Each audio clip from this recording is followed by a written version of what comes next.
ನಮಸ್ತೆ.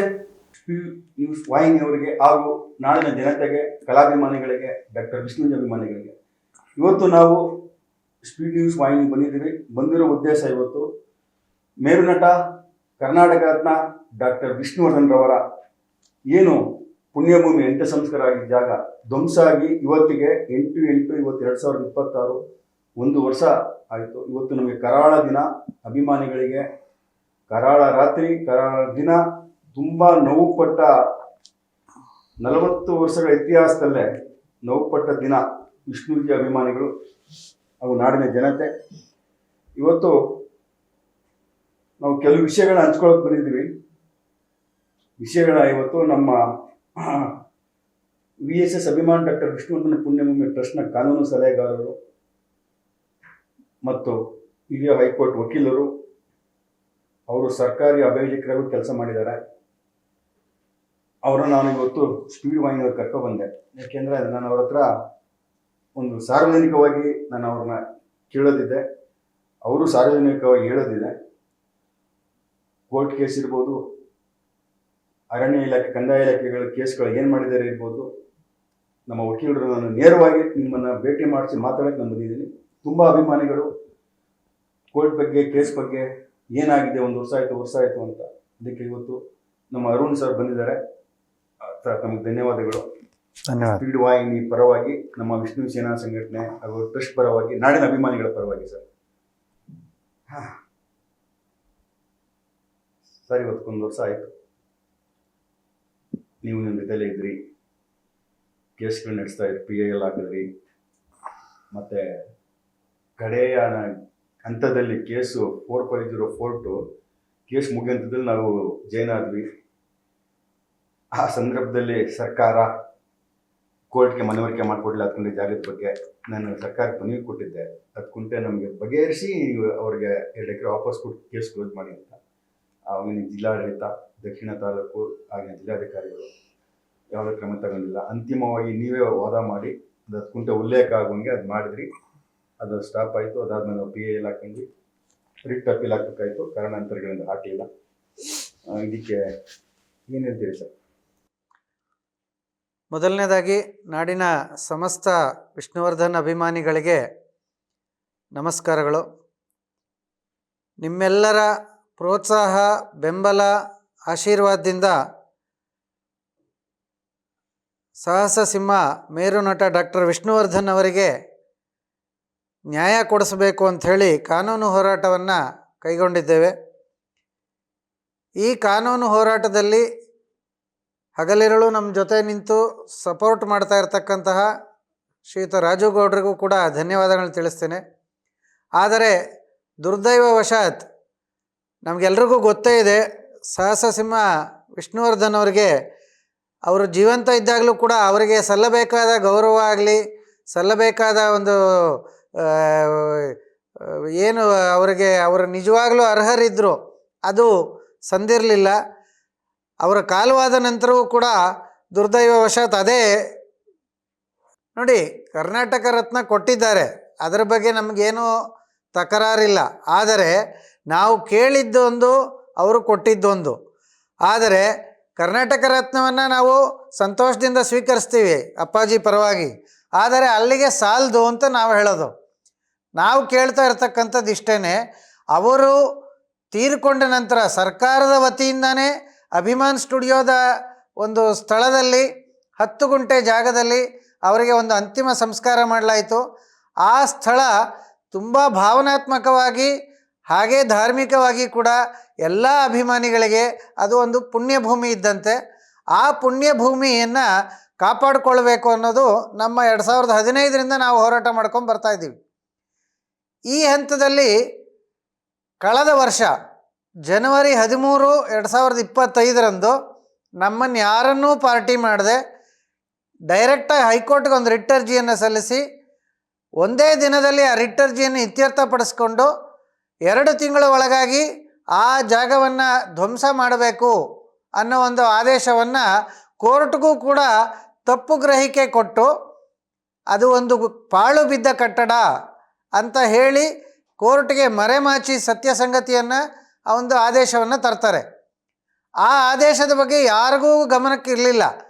ಈವನ್ ಜಿಲ್ಲಾಧಿಕಾರಿಗಳನ್ನು ಕೂಡ ನಾವು ಇತ್ತೀಚೆಗೆ ಭೇಟಿ ಮಾಡಿದ್ವಿ, ಅವರು ಹೇಳ್ತಾರೆ ನಮಗೆ ಯಾವುದು ಇದ್ರ ಮಾಹಿತಿ ಇಲ್ಲ. ಕೋರ್ಟ್ ಆರ್ಡರ್ ಯಾವುದೂ ಇಲ್ಲ, ನಮ್ಗೆ ಡೆಮಾಲಿಷ್ ಮಾಡ್ಕೊಡಕ್ಕೆ ಅವಕಾಶ ಮಾಡ್ಕೊಂಡು ಒಂದು ಲೆಟರ್ ಕೊಟ್ಟಿರ್ತಾರೆ ಅಷ್ಟೇ. ಬಟ್ ಕೋರ್ಟ್ ಆರ್ಡರ್ ತಗೊಂಡಿರೋದ ಜಿಲ್ಲಾ ಆಡಳಿತಕ್ಕೆ ಯಾವುದೂ ಮಾಹಿತಿ ಇಲ್ಲ. ಸೊ ಈ ಹಂತದಲ್ಲಿ 2 ತಿಂಗಳ ಒಳಗೆ ಮಾಡಬೇಕು ಅಂತ ಕೋರ್ಟ್ ಆದೇಶ ಸ್ಪಷ್ಟ ಇದ್ದರೂ ಸಹ ಅದನ್ನೂ ಕೂಡ ಮರೆಮಾಚಿ 8ನೇ ತಿಂಗಳಿನಲ್ಲಿ, ಅಂದರೆ 7 ತಿಂಗಳ ನಂತರ ರಾತ್ರೋರಾತ್ರಿ, ಹೇಗೆ ಕಳ್ಳರು ರಾತ್ರೋರಾತ್ರಿ ಕಾರ್ಯಾಚರಣೆ ಮಾಡ್ತಾರೆ ಆ ರೀತಿ ರಾತ್ರೋರಾತ್ರಿ 7 ಮತ್ತು 8ರ ಮಧ್ಯರಾತ್ರಿ ಅವರು ಈ ಒಂದು ದುರ್ಘಟನೆಯನ್ನು ಮಾಡಿರ್ತಾರೆ. ಅದಕ್ಕೂ ಒಂದು ಕಾರಣ ಇದೆ ಸರ್ ಅವ್ರು ಮಾಡೋದಕ್ಕೆ. ನೀವೇ ಸಿಟಿ ಸಿವಿಲ್ ಕೋರ್ಟಲ್ಲಿ ನೀವೇ ಏನು 6544 ಅಲ್ಲಿ ಅವ್ರು ನಮ್ಗೆ ಸುಳ್ಳು ಕೇಸ್ ಹಾಕಿರ್ತಾರೆ, ಅದ್ರಲ್ಲಿ ನೀವು ವಾದ ಮಾಡಿ ಡಾಕ್ಯುಮೆಂಟ್ಸ್ ತೋರಿಸಿ ಡಿಸಿ ಲೆಟರ್ಗಳು ತೋರಿಸಿ ನೀವು ಜಡ್ಜ್ ಹತ್ರ ಮಾತಾಡಿ ಕಾರ್ಯಕ್ರಮಕ್ಕೆ ನೀವು ಅನುಮತಿ ತಗೊಂಡು ನಾವು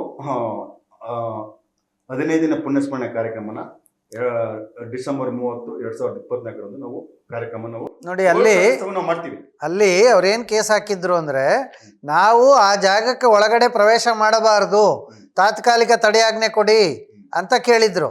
ನಾವು ಆದೇಶವನ್ನು ಕೋರ್ಟ್ ಮುಂದೆ ಆರ್ಗ್ಯುಮೆಂಟ್ ಮಾಡಿ ಬರೀ ತಾತ್ಕಾಲಿಕ ತಡೆಯಾಜ್ಞೆ ಕೊಡೋದಲ್ಲ, ಕೊಡೋ ಅಗತ್ಯ ಇಲ್ಲ, ನಾವು ವರ್ಷದಲ್ಲಿ 2 ಬಾರಿ ಅವರ ಪುಣ್ಯತಿಥಿಗೆ ಮತ್ತು ಅವರ ಜನ್ಮ ದಿನೋತ್ಸವಕ್ಕೆ ನಾವು ಕಾರ್ಯಕ್ರಮ ಮಾಡ್ತೀವಿ ಮತ್ತು ಪ್ರತಿ ಬಾರಿ ಸರ್ಕಾರದಿಂದ ಅನುಮತಿ ತಗೊಂಡೇ ಮಾಡ್ತಾ ಇದ್ದೀವಿ ಅನ್ನೋದನ್ನು ಕೋರ್ಟ್ ಗಮನಕ್ಕೆ ತಂದ ಮೇಲೆ ಕೋರ್ಟ್ ಕೂಡ ಅದನ್ನು ಮಾನ್ಯ ಮಾಡಿ ನಮಗೆ ಅನುಮತಿಯನ್ನು ಕೊಟ್ಟಿತ್ತು. ಆ ಅನುಮತಿಯ ನಂತರ 15ನೇ ವಾರ್ಷಿಕ ಪುಣ್ಯತಿಥಿಯನ್ನು ನಾವು ಮಾಡಿದ್ವಿ. ಅದರ ನಂತರ 16ನೇ ಪುಣ್ಯತಿಥಿ ಮಾಡೋ ಸಂದರ್ಭದಲ್ಲಿ 76ನೇ ಜನ್ಮ ದಿನೋತ್ಸವದ 75 ಜನ್ಮ ದಿನೋತ್ಸವಕ್ಕೆ ನಾವು ಅನುಮತಿ 6ನೇ ತಿಂಗಳೇ ಕೇಳಿರ್ತೀವಿ. ಅನುಮತಿ ಆಲ್ರೆಡಿ ಕೇಳಿದ್ವಿ. ತಾಲೂಕು ಆಫೀಸಿಂದ ಬಂದು ನಾಡ ಕಚೇರಿಗೆ ಬಂದು ಎಲ್ಲ ಮೂವ್ ಆಗಿ ADC ಜಗದೀಶ್ ನಾಯಕ್ ಫೈಲ್ ಬಂದು DC ಅವರು ಸೈನ್ ಹಾಕ್ಬೇಕು. ಈ 7ನೇ ತಿಂಗಳಲ್ಲಿ ತಗೊಬೇಕು. ನಾನು 7 ತಿಂಗಳು ಆಗಸ್ಟ್ ತಿಂಗಳಲ್ಲಿ ಇನ್ನೇನು ಕೊಡ್ಬೇಕು ನನಗೆ. ಎಲ್ಲ ಕಾರ್ಯಕ್ರಮಕ್ಕೆ ಅನುಮತಿ ತಗೊಂಡ್ಬಿಟ್ಟು ಡೆಮಾಲಿಷ್ ಮಾಡೋಕ್ಕಾಗಲ್ಲ ಅಂದ್ಬಿಟ್ಟು ಎಲ್ಲ ಪ್ಲಾನ್ ಮಾಡಿ ಕೆಲವು ಏನಾದ್ರು ಶೇಡಿಡ್ ಆಗಿದೆ 1 ಎಕರೆದು ಅಲ್ಲಿ ಸಂಬಂಧಪಟ್ಟಂತ ವಕೀಲರು ಇರ್ಬೋದು, ಕೆಲವು ಪೊಲೀಸ್ ಅಧಿಕಾರಿಗಳಿರ್ಬೋದು, Pavani developers BK Raghavendra builders ಸೇರ್ಕೊಂಡು ಇವತ್ತು ಇವ್ರ ಜೊತೆ ಎಲ್ಲ ಸೇರ್ಕೊಂಡು ಅವತ್ತು ನೀವು ಹೇಳ್ದಂಗೆ ಪ್ಲಾನ್ ಮಾಡಿದ್ದಾರೆ ಸರ್. ಹೇಳಿ ಸರ್. ನೋಡಿ, ಇದು ಕೇವಲ ಒಂದು ಭೂಮಿಗಾಗಿ ಹೋರಾಟ ಅಲ್ಲ. ನಾವು ಅಭಿಮಾನಿಗಳಾಗಿ ಅವರ ಪುಣ್ಯಭೂಮಿಯನ್ನು ಸಂರಕ್ಷಣೆ ಮಾಡಬೇಕು, ಅದನ್ನು ಮುಂದಿನ ಅಭಿಮಾನಿಗಳಿಗೆ ದರ್ಶನಕ್ಕಾಗಿ ವ್ಯವಸ್ಥೆ ಮಾಡಬೇಕು, ಅಲ್ಲಿ ಒಂದು ಸ್ಮಾರಕ ನಿರ್ಮಾಣ ಮಾಡಬೇಕು ಅನ್ನೋದು ನಮ್ಮ ಒಂದು ಹಂಬಲ. ಆ ನಿಟ್ಟಿನಲ್ಲಿ ನಮ್ಮ ಹೋರಾಟ. ಇಲ್ಲಿ ಏನಾಗಿದೆ, ಆ ಒಂದು ಸುತ್ತಮುತ್ತ ಪ್ರದೇಶದಲ್ಲಿ ಭೂಮಿಯ ಬೆಲೆ ಹೆಚ್ಚಾಗಿರೋದ್ರಿಂದ ಅದು ರಿಯಲ್ ಎಸ್ಟೇಟ್ ಮಾಫಿಯಾ, ಆ ಭೂ ಮಾಫಿಯಾದ ಕೈ ಚಳಕದಿಂದ ಇದೆಲ್ಲವೂ ನಡೆದಿರ್ತಕ್ಕಂಥದ್ದೇ ಹೊರತು ಅವರೇ ಕೂಡ ಯಾರು TN ಬಾಲಕೃಷ್ಣ ಅವರ ಮೊಮ್ಮಗ ಅವರು ಕೂಡ DC ಹತ್ರ ಒಮ್ಮೆ ಬಂದು ಅವ್ರ ತಂದೆ ಎಲ್ಲರೂ ಬರೆದು ಕೊಟ್ಟಿದ್ರು, 10 ಗುಂಟೆ ಜಾಗವನ್ನು ನಾವು ಬಿಟ್ಟುಕೊಡ್ತೇವೆ, ಅದಕ್ಕೆ ಏನು ಕೊಡಬೇಕು ನಮಗೆ ಕೊಡಿ ಅನ್ನೋದನ್ನು ಹೇಳಿತ್ತು. ಸರ್ಕಾರವೂ ನಿರ್ಧಾರ ಮಾಡಿತ್ತು 2 ಎಕರೆ ಬಿಟ್ಟುಕೊಡೋದು, 1 ಎಕರೆಗೆ 1 ಕೋಟಿ ಥರ ಟೋಟಲ್ 2 ಕೋಟಿ ಕೊಡುವಂಥದ್ದು ಅಂಥೇಳಿ ಸರ್ಕಾರದ ಮಟ್ಟದಲ್ಲಿ ನಿರ್ಧಾರವೂ ಆಗಿತ್ತು. ಅದರ ನಂತರ ವಿ ಶಂಕರ್ ಅವರು ಜಿಲ್ಲಾಧಿಕಾರಿಯಾಗಿದ್ದಾಗ ಅಲ್ಲಿ ಸ್ಪಾಟ್ ಇನ್ಸ್ಪೆಕ್ಷನ್ ಮಾಡಿ, ಸ್ಥಳ ಮಾಜರ್ ಮಾಡಿ, ಸ್ಕೆಚ್ ರೆಡಿ ಮಾಡಿ ಎಲ್ಲವನ್ನೂ ತೀರ್ಮಾನ ಆಗಿತ್ತು. ಆದರೆ ಅದು ಎಕ್ಸಿಕ್ಯೂಟ್ ಆಗಲಿಕ್ಕೆ, ಅಂದರೆ ಕಾರ್ಯಾದೇಶ ಮಾಡಲಿಕ್ಕೆ ಕೆಲವು ಪಟ್ಟಪತ್ರ ಹಿತಾಸಕ್ತಿಗಳು ಬಿಡಲಿಲ್ಲ. ಈ ಹಂತದಲ್ಲಿ ಈ ಒಂದು ಕಳೆದ ವರ್ಷ ನಡೆದಂಥ ದುರ್ಘಟನೆ ಸಂಭವಿಸಿದೆ ಅಂತ ಹೇಳ್ಬೋದು ಸರ್. ಇವಾಗ ಧ್ವಂಸ ಆಯಿತು, ನಾವು 3 ಪ್ರಕರಣ ದಾಖಲಿಸ್ತೀವಿ. ಒಂದು ಪುನರ್ಪರಿಶೀಲನಾ ಅರ್ಜಿ, ಒಂದು ರಿಟ್ ಪಿಟಿಷನ್, ಒಂದು ಕೇವಿಯೇಟು. ಸರ್ ಇಲ್ಲಿವರೆಗೂ ಯಾಕೆ ಸರ್ ಯಾವುದು ಕೇಸು ಇನ್ನೂ ಕೋರ್ಟ್ ಮುಂದೆ ಬಂದಿಲ್ಲ? ನೀವು ಸಂಬಂಧಪಟ್ಟಂಥ ದಾಖಲೆಗಳನ್ನು ಕೊಟ್ಟಿದ್ದೀರಿ, ಈ ಬುಕ್ ನಾವೇನು ದಾಖಲೆ ಕೊಟ್ಟಿದ್ದೀರಿ, ಇದು ಯಾವುದೂ ಸಹ ಮುಂದೆ ಬಂದಿಲ್ಲ. ಯಾಕೆ ಸರ್? ನಮ್ಮದ್ರ ಬಗ್ಗೆ ಯಾಕೆ ಇನ್ನೂ ಆಗಿಲ್ಲ? ಕಾರಣ ಹೇಳಿ ಸರ್. ನೋಡಿ, ನಾವು ಒಂದು ರಿಟ್ ಅರ್ಜಿಯನ್ನು ಕೋರ್ಟ್ ಮುಂದೆ ಸಲ್ಲಿಸ್ತೀವಿ 2025ರಲ್ಲಿ. ಆ ಹಂತದಲ್ಲಿ ಸರ್ಕಾರಕ್ಕೆ ನೋಟಿಸ್ ಮಾಡಿ ಕಂದಾಯ ಇಲಾಖೆ, ಅರಣ್ಯ ಇಲಾಖೆ ಎಲ್ಲರನ್ನೂ ಪಾರ್ಟಿ ಮಾಡಿರ್ತೀವಿ. ಅವರು ಇವತ್ತಿನವರೆಗೂ ನಮಗೆ ಕೋರ್ಟ್ಗೆ ಅವರು ಅಬ್ಜೆಕ್ಷನ್ಸ್ ಹಾಕೇ ಇಲ್ಲ. ಅವರ ತಾತ್ಸಾರದ ನಡೆಯನ್ನು ನಾವು ಖಂಡನೆ ಮಾಡ್ತೇವೆ. ಜೊತೆಗೆ ಅವರನ್ನು ಖುದ್ದಾಗಿ ಭೇಟಿ ಮಾಡಿ, DC ಅವ್ರನ್ನ ಭೇಟಿ ಮಾಡಿದ್ದೀವಿ, ಅರಣ್ಯ ಇಲಾಖೆ ಅಧಿಕಾರಿಗಳನ್ನು ಭೇಟಿ ಮಾಡಿದ್ದೀವಿ.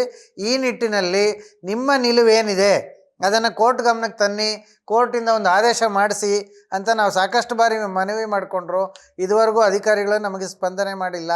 ಈ ಹಂತದಲ್ಲಿ ಮೊನ್ನೆ ದಿವಸ ನಾವು ಜಿಲ್ಲಾಧಿಕಾರಿಗಳನ್ನು ಭೇಟಿ ಮಾಡಿದ್ವಿ. ಜಿಲ್ಲಾಧಿಕಾರಿಗಳು ನಮಗೆ ಭರವಸೆಯನ್ನು ಕೊಟ್ಟಿದ್ದಾರೆ, ಸಕಾರಾತ್ಮಕವಾಗಿ ಸ್ಪಂದನೆಯನ್ನು ಕೊಟ್ಟಿದ್ದಾರೆ. ಈ ನಿಟ್ಟಿನಲ್ಲಿ ತಮ್ಮ ಕಾರ್ಯವ್ಯಾಪ್ತಿಯಲ್ಲಿ ಅವರು ಏನು ಮಾಡಬಹುದೋ ಅದನ್ನು ಮಾಡ್ತೀವಿ ಅನ್ನೋದನ್ನು ನಮ್ಮ ಗಮನಕ್ಕೆ ನಮಗೆ ತಿಳಿಸಿದ್ದಾರೆ. ಅದೇ ರೀತಿ ಸೋಮವಾರ ದಿವಸ ನಾವು ಮತ್ತೆ ಅರಣ್ಯ ಇಲಾಖೆ ಅಧಿಕಾರಿಗಳನ್ನು ಭೇಟಿ ಮಾಡೋರಿದ್ದೀವಿ. ಭೇಟಿ ಮಾಡಿ ಅವ್ರಿಗೂ ಕೂಡ ಸಾಕಷ್ಟು ಈ ಹಿಂದೆನೂ ಮನವಿಗಳನ್ನು ಮಾಡಿದ್ದೀವಿ, ಮುಂದೆನೂ ಮನವಿ ಮಾಡ್ಕೊಳ್ತೀವಿ. ಯಾಕಂತಂದರೆ ಈಗ ಅಧಿಕಾರಿಗಳ ಒಂದು ಡಾಕ್ಯುಮೆಂಟ್ಸು ಅಥವಾ ಅವರು ಏನು ಕೋರ್ಟ್ಗೆ ಸಲ್ಲಿಸ್ತಾರೆ ಅದರ ಆಧಾರದ ಮೇಲೆ ಸರ್ಕಾರ ಕ್ರಮವನ್ನು ಕೈಗೊಳ್ತದೆ. ಸೊ ಅವರು ಸಲ್ಲಿಸೋವಂಥ ಡಾಕ್ಯುಮೆಂಟ್ಸ್ ಆಗಲಿ ಅಥವಾ ಅವ್ರು ಕೊಡುವಂಥ ಉತ್ತರ ಆಗಲಿ, ಪ್ರತಿ ಉತ್ತರ ಆಗಲಿ, ಅದಕ್ಕಾಗಿ ಈಗ ಕೋರ್ಟ್ ಕಾಯ್ತಾ ಇದೆ. ಸದ್ಯದಲ್ಲೇ ಇದೆಲ್ಲವೂ ಆಗಲಿದೆ ಅಂತ ನಾನು ಅಭಿಮಾನಿಗಳಿಗೆ ಭರವಸೆಯನ್ನು ಕೊಡ್ತಾ ಇದ್ದೀನಿ. ಈಗ ನಾವು ಮೊನ್ನೆ ಭೇಟಿ ಮಾಡೋಕ್ಕೆ ನೀವು ಬಂದಿರಲಿಲ್ಲ, ಸೋಮವಾರ ಹೋಗೋಣ ಅಂತ ಹೇಳ್ತೀವಿ. ನೀವು ಬಂದಾಗ ಅವ್ರು ಸಿಕ್ಕಿರಲಿಲ್ಲ. ಇಂದಿನ ಜಿಲ್ಲಾಧಿಕಾರಿಗಳು 10/10/2025 ವರದಿ ಆಲ್ರೆಡಿ ರಾಜ್ಯ SIT ಕಳಿಸಿದ್ದಾರೆ. ಅಷ್ಟು ಕೆಲಸ ಆಗಿದೆ ಜಿಲ್ಲಾ ಕಚೇರಿಯಿಂದ.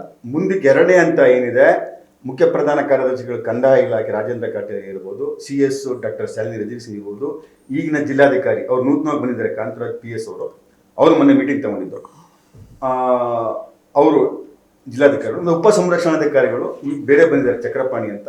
ಇವರು ಒಳಗೊಂಡಂತೆ ಒಂದು ಈಗ ನೆಕ್ಸ್ಟ್ ಎರಡನೇ ಅಂತ ಮೀಟಿಂಗ್ ಮಾಡ್ತೀವಿ ಅಂತ ನಮ್ಮ ಮನೆ ಜಿಲ್ಲಾಧಿಕಾರಿಗಳು ಹೇಳಿದ್ರು. ಮತ್ತು ಕೆಲವ್ರದ್ದು ಕೋರ್ಟ್ದು ಇವಾಗ ಏನು KV ಇದನ್ನು ಥರ್ಡ್ ಪರ್ಸನ್ ಅರಣ್ಯ ಇಲಾಖೆ ಬರ್ತಾರೆ, ಅವರು ಇದ್ರ ಬಗ್ಗೆ ಸ್ಟೇ ವೆಕೇಟ್ ಮಾಡಿಸಿ ಅದು ಏನು ಡಾಕ್ಯುಮೆಂಟ್ಸ್ ಏನು ಕೊಡಬೇಕು ಕೋರ್ಟಿಗೆ ಕೊಡಬೇಕು ಅಂತ, ಅದಕ್ಕೆ ನಾನು ಉಪಸಂರಕ್ಷಣಾ ಅಧಿಕಾರಿಗಳಿಗೆ ರೆಫರ್ ಮಾಡ್ತೀನಿ, ನೀವು ಅವ್ರನ್ನ ಭೇಟಿ ಮಾಡಿ ಅಂತ ಹೇಳಿದ್ದಾರೆ. ನಾವು ಈ ಸಂಬಂಧವಾಗಿ ಮೊನ್ನೆ 6-7 ದಿವಸ ಹೋಗಿದ್ವಿ. ನಮ್ಮ ವಿಷ್ಣು ಸೇನಾ ಸಂಘಟನೆ ಪದಾಧಿಕಾರಿಗಳು, ಟ್ರಸ್ಟ್ ಪದಾಧಿಕಾರಿಗಳು, ಒಂದು ಕನ್ನಡ ಪರ ಒಕ್ಕೂಟದ ಮುಖ್ಯಸ್ಥರುಗಳೆಲ್ಲ ಭಾಗವಹಿಸಿದ್ರು. ಕನ್ನಡ ಒಕ್ಕೂಟದ ಅಧ್ಯಕ್ಷರು ನಮ್ಮ ನಟರಾಜ್ ಬೊಮ್ಮಸಂದ್ರ, ವೆಂಕಟೇಶ್ ಗೌಡರು, ಕಾಂತಿರಾಜು, ಮೇಲ್ಕೋಟೆ ಬೆಟ್ಸ್ವಾಮಿ, ಮತ್ತು ನಮ್ಮ ರಾಜಪ್ಪ ಅವರು ಇರ್ಬೋದು, ರಾಜಾವಲಿ ಇರ್ಬೋದು, ನಮ್ಮ MGR ಮಣಿ, ಮತ್ತು ಡಾಕ್ಟರ್ ವಿಷ್ಣು ಸೇನಾ ಸಮಿತಿ ಅಧ್ಯಕ್ಷ ಸರ್ವಣ ಇರ್ಬೋದು, ಹಾಗೆ ನಮ್ಮ ವಿಷ್ಣು ಕಟ್ಟೆಗಳಿರುವಾಗ ನಾರಾಯಣ್ ಸರ್ ಇರ್ಬೋದು. ತಾವು ಬಂದಿದ್ರಿ. ನಿನ್ನೆ ನೀವು ಕೋರ್ಟ್ ಇರೋದ್ರಿಂದ ನೀವು ಬರೋಕ್ಕಾಗಲಿಲ್ಲ. ಜಿಲ್ಲಾಧಿಕಾರಿ ಎಲ್ಲಿ ನಿಮ್ಮ ಮುಖ್ಯರು ಸಹ ನಿನ್ನೆ 2:15ವರೆಗೂ ಕಾದರು, ಅವ್ರು ಕೋರ್ಟ್ ಇಷ್ಟು ಹೋದ್ರು. ಸೋಮವಾರ ಕರ್ಕೊಂಬನ್ನಿ ಅಂತ ನಿಮ್ಮನ್ನು ಹೇಳಿದ್ದಾರೆ. ನಿನ್ನೆ ಇಷ್ಟು ನಾವು ನಮ್ಮ ಸಂಘಟನೆ ಪದಾಧಿಕಾರಿಗಳು ಚಂದ್ರಹಾಸು, ಮಧುಸೂದನ್ ಗೌಡರು, ಚಂದ್ರಶೇಖರು, ಶಿವು ಎಲ್ಲ ತುಂಬ ಅಭಿಮಾನಿಗಳೆಲ್ಲ ಭಾಗವಹಿಸಿದ್ವಿ ಸಭೆಯಲ್ಲಿ. ಎಲ್ಲ ನಮ್ಮ ಅಭಿಮಾನಿಗಳು ತುಂಬ ಜನನು ಕೇಳಿಕೊಂಡ್ರು. ಅದರೆಲ್ಲ ಇವತ್ತು ಒಬ್ಬ ತುಂಬ ಚೆನ್ನಾಗಿ ಸ್ಪಂದಿಸಿದ್ರು ಸರ್, ಚೆನ್ನಾಗಿ ಮಾತಾಡಿದ್ರು. ಕೆಲವು ಗೈಡ್ಲೈನ್ಸ್ ಕೊಟ್ಟರು ನಮಗೆ. ನಮ್ಮ ಲಿಮಿಟಲ್ಲಿ, ಜಿಲ್ಲಾಧಿಕಾರಿಗಳ ಲಿಮಿಟಲ್ಲಿ ನಾವು ಏನು ಮಾಡ್ಬೋದು ರಾಜಗೌಡ್ರೆ, ಒಬ್ಬರು ರಾಜ್ಕುಮಾರ್, ವಿಷ್ಣುವರ್ಧನ್ ಇಬ್ಬರು ಅವಿಭಾಜ್ಯ ಕಲಾವಿದರು ಕನ್ನಡ ಚಿತ್ರರಂಗಕ್ಕೆ ಅವರೇ ಮಾತಾಡಿ ನಾವು ಇದರಲ್ಲಿ ನಾವು ಬೇರೆ ಉದ್ದೇಶಗಳಿಗೆ ಕೆಲಸ ಮಾಡೋಕ್ಕಾಗಲ್ಲ. ಅವ್ರ ಅಭಿಮಾನಕ್ಕೆ, ನಿಮ್ಮ ಅಭಿಮಾನಿತ್ವಕ್ಕೆ ನಾವು ಕೆಲಸ ಮಾಡ್ತೀವಿ. ನಮ್ಮ ಲಿಮಿಟ್ ಏನಿದೆ ರಾಜಗೌಡ್ರೆ, ನಾನು ಮಾಡ್ತೀನಿ ಅಂದರು. ಮತ್ತು ನಾನು ಇವಾಗ ಏನು 1 ಎಕರೆ ಅದು ಸರ್ 10 ಕುಂಟೆದು ಮಾತ್ರ ನೀವು ಕಳಿಸಿದಿರಿ ವರದಿ. ಈ 1 ಎಕರೆ ಶೇಡ್ ಈಡ್ ಆಗಿದೆ. ನಿಮ್ಮ ದಕ್ಷಿಣ ತಾಲೂಕು ಅಶ್ವಿನಿ ಮೇಡಮ್ ನಾನು ಮನೆಗೆ ಕೊಟ್ಟಿದ್ದೀನಿ, ಇನ್ನೂವರೆಗೂ ತನಿಖೆಗೆ ಇದು ಮಾಡಲ್ಲ ಅಂದಾಗ ನೇರವಾಗಿ ನಮ್ಮ ಮುಂದೆನೇ ಫೋನ್ ಮಾಡಿಸ್ತಾರೆ. ನೋಡಿ ಅದು 1 ಎಕರೆ ಏನು ಶೇಡ್ ಈಡ್ ಆಗಿದೆ ಅದ್ರ ಬಗ್ಗೆ ತನಿಖೆ ಮಾಡಿ.